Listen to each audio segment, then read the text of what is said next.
Amigos de Biblia Libre, ¿cómo están? Mi nombre es Edgar Escobar, bienvenidos a este nuevo Cara a Cara de Biblia Libre. Y en el día de hoy, en el Cara a Cara de Biblia Libre, vamos a traer a un invitado que es la primera vez que lo tenemos aquí. El pastor Mauricio Scott. Mauricio Sánchez Scott, pastor de la Iglesia VEA, Vida, Esperanza y Amor, y también presidente de la Academia Nacional de la Música y Artes Cristianas de México. Es un hombre bien formado, académico, que habla muy bien, habla muy bonito, está en redes sociales. Seguramente usted ha visto muchos videos de él. En algunos temas estoy de acuerdo, pero definitivamente en este no, porque el pastor Scott es aniquilacionista. Ser o no ser. ¡Aniquilado! ¿Aniquilacio qué? Nista. Eso quiere decir que el pastor Scott no piensa que la condenación sea eterna, sino que las personas irán al infierno por un tiempo, pagarán allá lo que hicieron mal y después serán absolutamente destruidos, los que no creyeron en Cristo, obviamente. Pero no puedo estar de acuerdo con ese punto de vista y voy a explicar por qué. Pero también los voy a dejar que escuchen los argumentos generales del pastor Scott. Comencemos por el argumento número 1 que él expone. Él dice que hay una incompatibilidad entre la condena eterna y un mundo perfecto. La idea de un infierno eterno es incompatible con el concepto de un mundo perfecto, sin dolor. Además, en la creación original no existía el infierno, solamente un paraíso. Si las cosas van a ser revertidas a su estado original, no puede haber lugar para el infierno. Sería muy extraño un mundo feliz, un mundo perfecto, mientras se sabe que hay millones de almas ardiendo por la eternidad. Ya lo escucharon.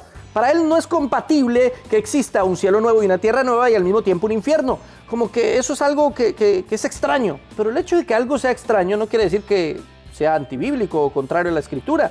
Para nosotros, básicamente todo lo que dice la Biblia es bastante extraño y todo lo que habla alrededor del futuro y de la eternidad, pues obviamente es extraño para nosotros, que no tenemos esa concepción aquí. Pero cuando estemos en un cuerpo glorioso, seguramente lo entenderemos. Ahora bien, la Biblia sí nos habla de que las dos cosas serán simultáneas. Apocalipsis, capítulo 21, verso 4. Enjugará Dios toda lágrima y los ojos de ellos, y ya no habrá muerte, ni habrá más llanto, ni clamor, ni dolor, porque las primeras cosas pasaron. Pero, unos versículos más adelante, en el verso 8 dice: pero los cobardes e incrédulos, los abominables y homicidas, los fornicarios y hechiceros, los idólatras y todos los mentirosos, tendrán su parte en el lago que arde con fuego y azufre, que es la muerte segunda. Ambas cosas parecen proyectarse, están escritas en futuro, en el mismo futuro, al mismo tiempo. Mientras unos ya no tendrán más lloro, ni dolor, ni angustia, los otros estarán sufriendo en el lago que arde con fuego y azufre, que es la muerte segunda. Ya explicaremos qué significa eso.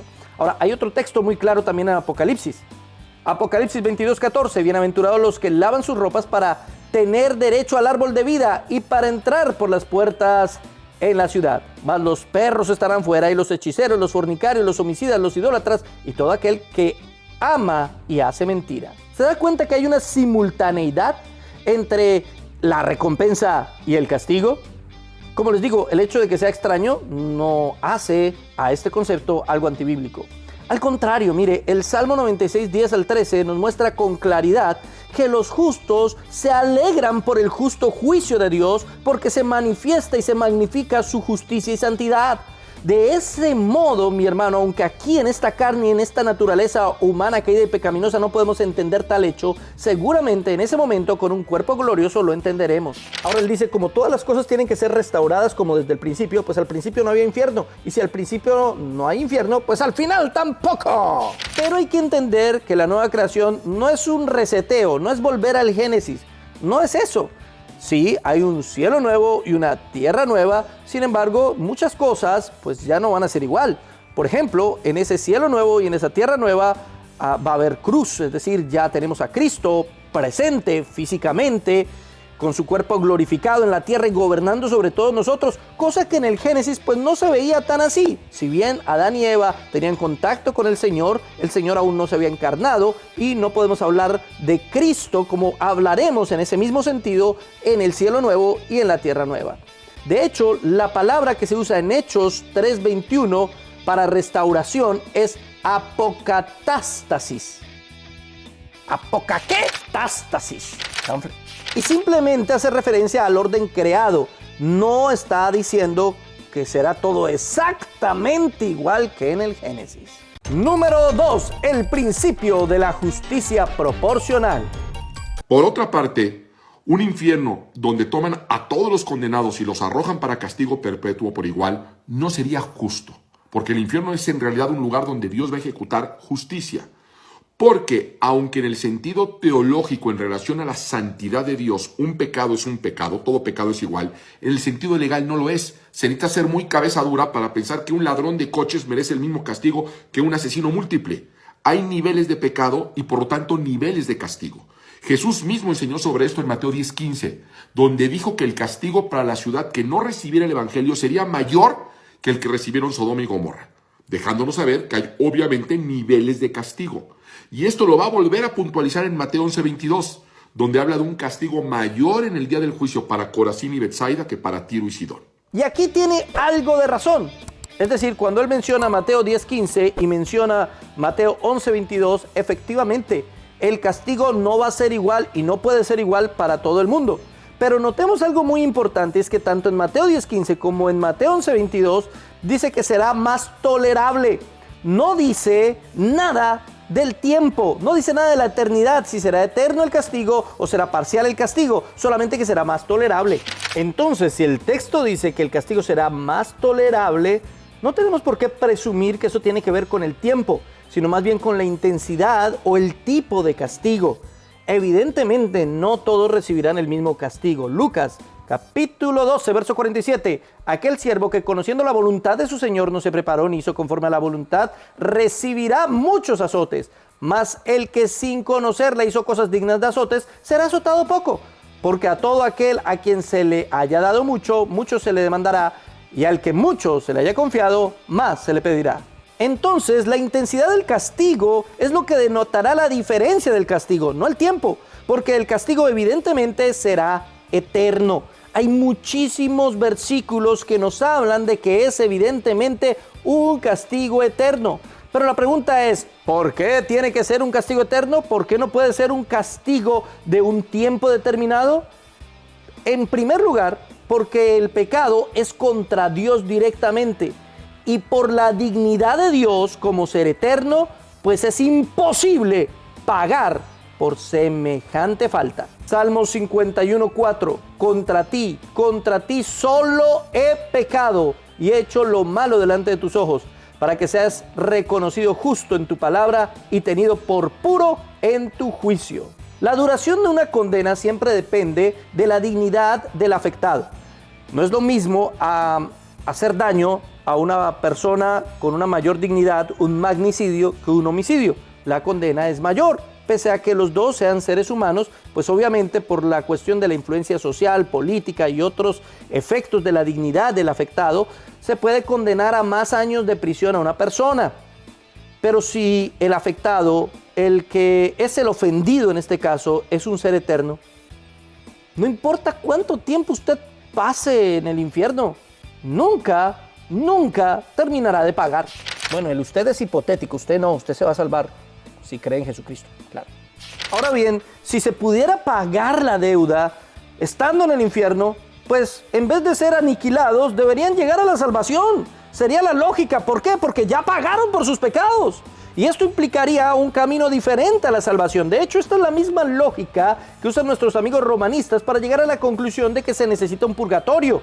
Inevitablemente la lógica nos lleva a eso, porque si lo que estoy pagando son los pecados y se pueden pagar hasta cierto tiempo, ¿qué impide que después sea salvo si ya pagué por mis pecados?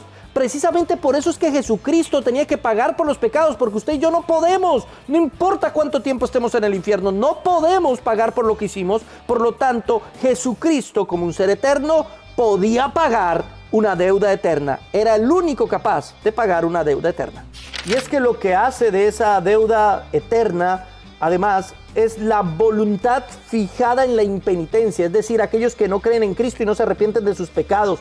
No se trata simplemente de una deuda que se debe pagar a X número de años, sino de una condición moral de estas personas que ellos no la pueden cambiar. Tercero, interpretación del concepto de la eternidad. va a ser arrojado a un concepto mayor que el infierno, que es el lago de fuego y azufre, donde también estarán la bestia y el falso profeta, y serán atormentados día y noche por los siglos de los siglos. Muchos interpretan eso como eternidad, pero siglos de los siglos es en realidad una medida de tiempo, donde va a ser arrojado por los siglos de los siglos, la muerte segunda. Así que hay niveles de castigo. El infierno podrá durar para algunos siglos de siglos, pero no es eterno. Como ustedes lo escucharon, él dice que los siglos de los siglos no está hablando de la eternidad, sino que está hablando de un tiempo determinado. Así que, según él, siglos de los siglos no significa para siempre, sino un número de años, o de siglos, o eras, no sé. Pero eso no es una buena interpretación, porque esa palabra, esa frase, siglos de los siglos, se utiliza para referirse no solamente a la condenación, sino también a una multiplicidad de cosas diferentes. Apocalipsis 11:15. El séptimo ángel tocó la trompeta y hubo grandes voces en el cielo que decían: los reinos del mundo han venido a ser de nuestro Señor y de su Cristo, y Él reinará por los siglos de los siglos. ¿Se da cuenta del texto? Si siglos de los siglos significa simplemente un tiempo determinado, querría decir que cuando Jesucristo venga a reinar sobre la tierra, no va a reinar por la eternidad, sino simplemente por un tiempo determinado. Así como siglos de los siglos, cuando habla de la condenación, según el pastor Scott, está hablando solamente de un tiempo, aquí ¿por qué tendría que hablar de una eternidad? No, aquí tendría que hablar de un tiempo. Y decir que Jesucristo, cuando venga y reine sobre la tierra, solo va a reinar por unos siglos, es una completa herejía. Gálatas 1:5. A quien sea la gloria por los siglos de los siglos. Amén. Por los siglos de los siglos será la gloria del Señor. O sea, ¿el Señor va a tener gloria solamente por un periodo determinado de años? No, los siglos de los siglos son un eufemismo, son una manera de hablar de la eternidad. Mire, en Apocalipsis 20:10 se menciona día y noche por los siglos de los siglos. Ese día y noche es un lenguaje superlativo, es una manera de hablar de los judíos que hacen referencia a la eternidad. Es un hebraísmo, así se conoce eso desde la interpretación histórico-gramatical del texto. Es una figura literaria, es un hebraísmo. En el mismo contexto, los hombres impenitentes comparten el mismo castigo que Satanás y sus ángeles por los siglos de los siglos. Y entonces, ¿qué quiere decir eso? Que Satanás y los ángeles caídos simplemente van a tener una tortura por un tiempo determinado y ya después se olvidó el asunto y entonces ellos serán simplemente destruidos. Nada de la Biblia nos dice eso. Mateo, capítulo 25, verso 41. Entonces dirá también a los de la izquierda: apartados de mí, malditos, al fuego eterno, preparado para el diablo y sus ángeles. Pero hermano, es fuego eterno porque viene del eterno, no porque dure para siempre. Pero, Mateo 25:46, irán estos al castigo eterno y los justos a la vida eterna. ¿Se da cuenta? Eterno es la misma palabra en griego, aionios, castigo eterno y vida eterna. Si decimos que el castigo es eterno porque viene del eterno, entonces la vida es eterna solo porque viene del eterno. No nos está hablando de que vamos a tener una vida sin fin, sino simplemente una vida que viene del eterno. Entonces esa vida eterna no va a durar para siempre, sino que se va a acabar en algún momento. Eso no tiene el más mínimo sentido. Esa misma palabra griega, aionios, aparece en otros contextos. Hablando de la vida de los creyentes, Juan 3:16, Romanos 6:23. Hablando de la gloria eterna de Dios, Romanos 16:26. Aionios, exactamente la misma palabra. Hablando del pecado eterno contra el Espíritu Santo, Marcos 3:29. O hablando de la redención consumada en Hebreos 9:12. Eterna, aionios, redención.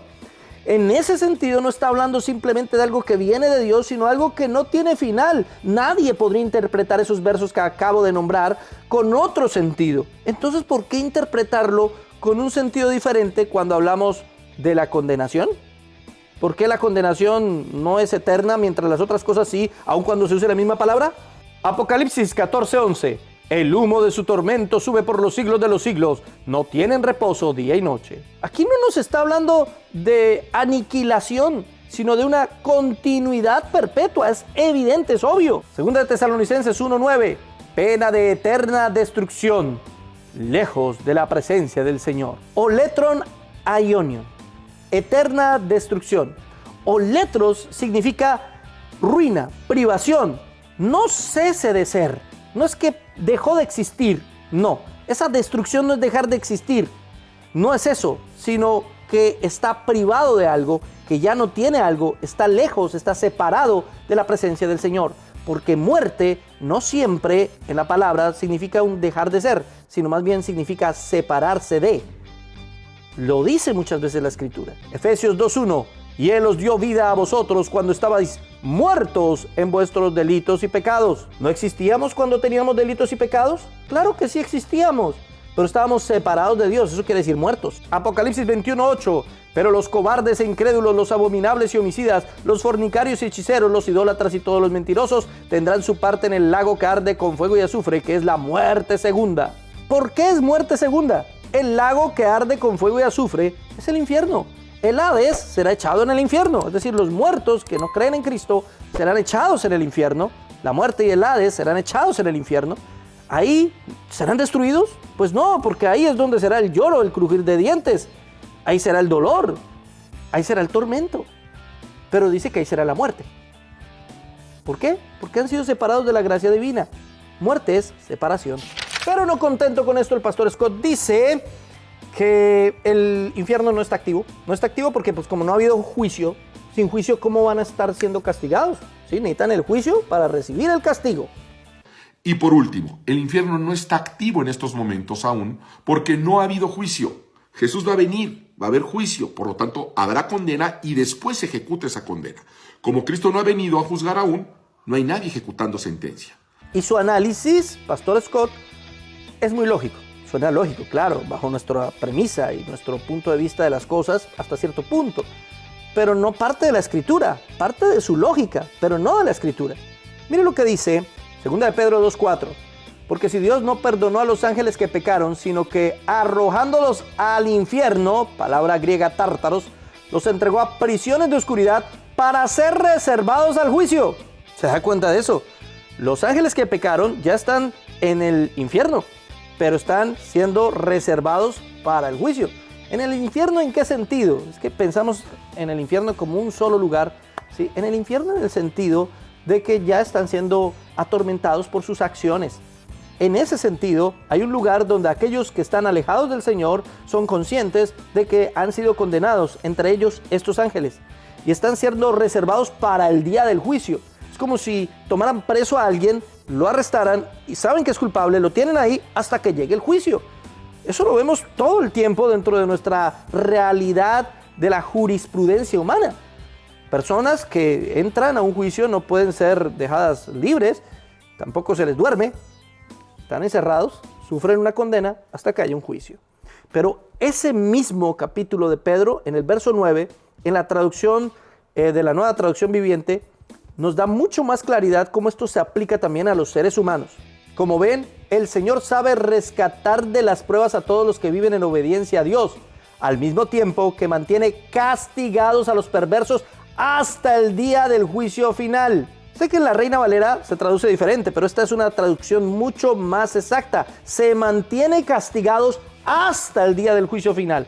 ¿Por qué? Porque la palabra griega es kolasomenos.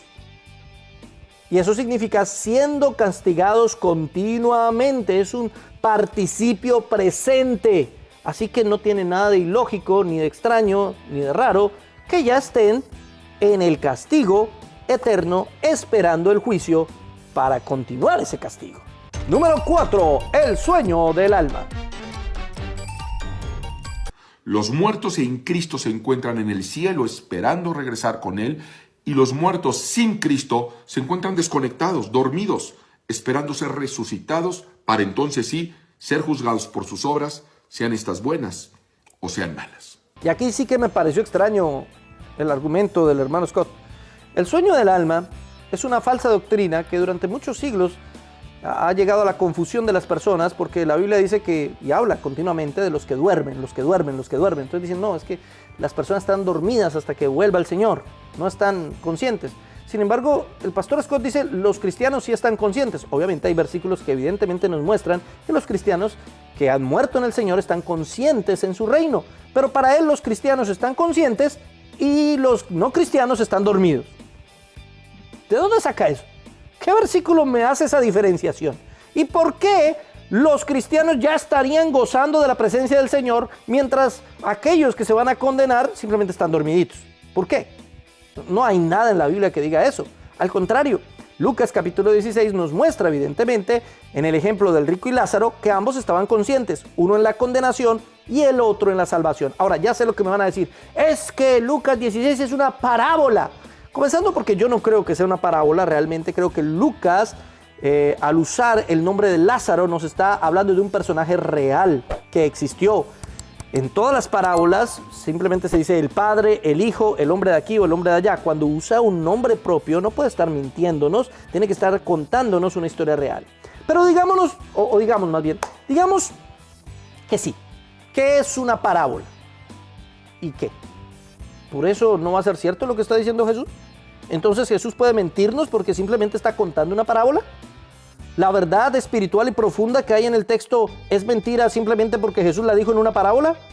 ¿Qué parábola que dijo Jesús no fue real? ¿La del sembrador? Es absolutamente cierta, toda parábola del Señor, cada parte de cada parábola del Señor es verdadera. ¿Por qué entonces, si es que Lucas 16 es una parábola, consideraríamos que nos está mintiendo al decir que están despiertos después de la muerte y conscientes, uno de su salvación y el otro de su condenación? No hay razón para creer tal cosa. Ahora bien, y alguno me dirá, hermano, pero ese es un tema terciario, secundario. No es un tema terciario ni secundario. Este es un tema fundamental de fe. La condenación eterna así ha sido reconocido siempre. Tema fundamental de fe. Usted puede mirar la Confesión de Fe Bautista de 1689, el Catecismo de Westminster, el belga, la Confesión helvética, todo. Usted puede ver todo eso y se va a dar cuenta que una y otra vez se repite que este es un tema fundamental de fe. Alguien que rechaza el castigo eterno como doctrina construye un evangelio alternativo que no es el verdadero evangelio. Está menospreciando la obra de Cristo en la cruz del Calvario. Está socavando la verdad de las Escrituras. Lo ejemplifico con lo que dijo Charles Spurgeon. Mire lo que dice Spurgeon. Quien suaviza la doctrina del infierno destruye el evangelio. Si no hay un castigo eterno, entonces no hay necesidad de la cruz. La severidad del infierno magnifica el amor de Cristo en la salvación. ¿Sí? Puedo estar de acuerdo en el 90% de las cosas con el pastor Scott. Pero solo esto, que él opine que el infierno no es eterno, hace que definitivamente no lo considere como un pastor de sana doctrina. No puedo recomendárselo a nadie ni decirles que lo escuchen. No conozco con detalle todas sus enseñanzas, todas sus doctrinas. Pero solo esto, ya hace que no valga la pena seguir en las redes sociales al pastor Scott. ¿Qué piensa usted? Colóquelo aquí en la caja de comentarios. Arguméntelo bíblicamente como hemos intentado hacerlo en el día de hoy. Gracias por estar con nosotros aquí en el Cara a Cara de Biblia Libre.